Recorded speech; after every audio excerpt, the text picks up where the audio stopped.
People in this Central Florida neighborhood say all this dust from nearby development is reaching their homes. Next at 4:30, who they say needs to step in to keep the dust out. That's what we want. We want the developers held accountable.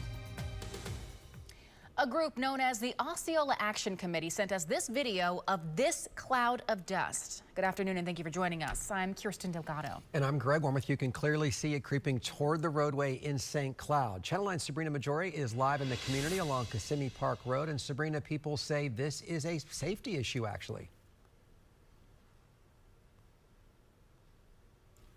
Dust and dirt that residents say are posing a problem. Now, keep in mind, this is one day after some rain, so we're really not seeing that dust flying around as residents say is typical.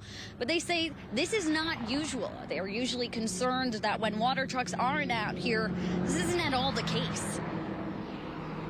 You know, I'm a prior war veteran. Some days it looks like a Middle Eastern dust storm where you couldn't even see the roads. Jeremy Fetzer with the Osceola Action Committee says Kissimmee Park residents are tired of seeing this. Massive dust storms on thousands of acres of land that's being developed. It's taking over roads and spilling into neighboring homes. It's a health and safety issue. Fetzer says his action committee wants to see the city of St. Cloud get more strict on projects in the works here.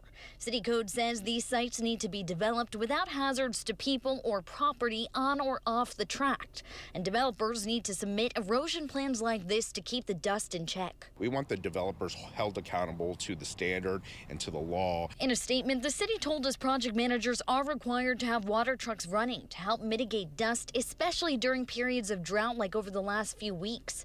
And the city says they have a dedicated construction inspector who visits sites like this to ensure methods of dust control are in place. But right now, residents say they're not happy with the response as these projects continue to roll out across the area. Until we see an effect where the dust storms stop and minimize and they're held accountable or fines are issued, no, we're not satisfied. We contacted the project developers here, BTI Partners, and they sent us a statement. It says as soon as they were made aware of concerns, they took action to make sure all local regulations were being followed. They say they've confirmed that home builders here are adhering to erosion and dust control, and the statement says they're committed to being good neighbors and working with the community as well. Reporting live in Osceola County, I'm Sabrina Majori, Channel 9 Eyewitness News.